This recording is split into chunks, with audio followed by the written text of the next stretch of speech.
Ассалаумағалейкум, тарихты сүйген адам каналының көрермендері. Бүгін сіздерге 11 және 15 ғасырлардағы Франция жайлы айтатын боламыз. Алдымен француз жерлерінің бірігуі.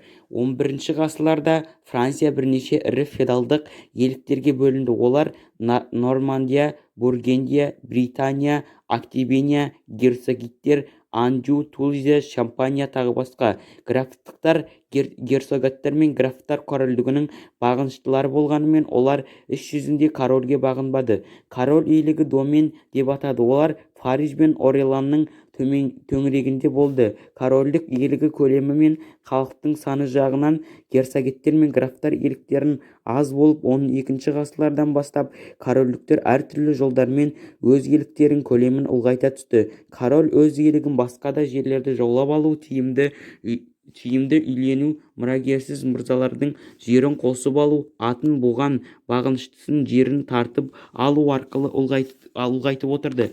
Король 2 Филипп Август 1180 және 1223 жылдар аралығында билік жүргізді. Ағылшын корольдіктерінің Францияның иеліктерін Нормандияны, Анжуды, Активенияның біраз бөлігін тартып алды, өз доменіне қосты. Француз королі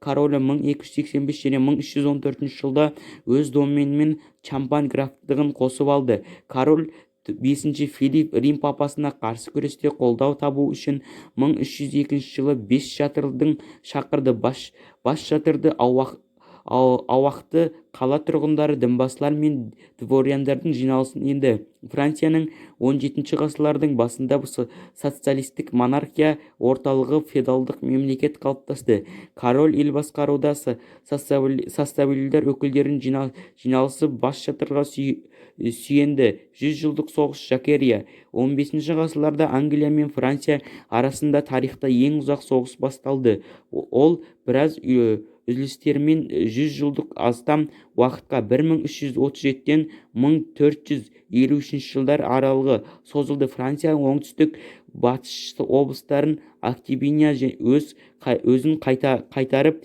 алу үшін соғысты. Тек сонда ғана Франция жерлері толық бірігіп бір елге айналатын еді. Сондай-ақ Англия мен Франция арасында фляндар үшін талас бұрынғынан шешімін таппай келе жатқан даулы мәселе болды.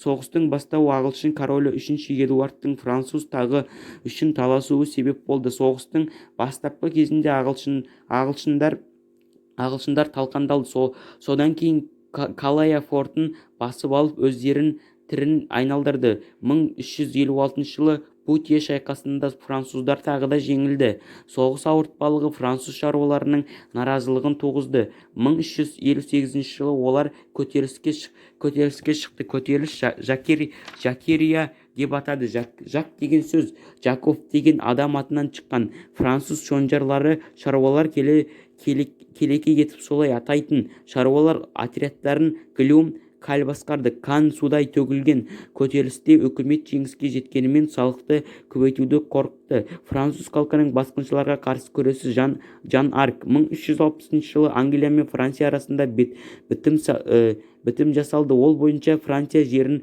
күштен бір бөлігі ағылшындар қарамағына көшті. 1369 жылы соғыс қайта жалғасты. Француз ағылшындарға соққы бере отырып француз жерлерін қайтарып алды. 1415 жылы ағылшын әскерлері Францияның солтүстігін жорыққа шықты.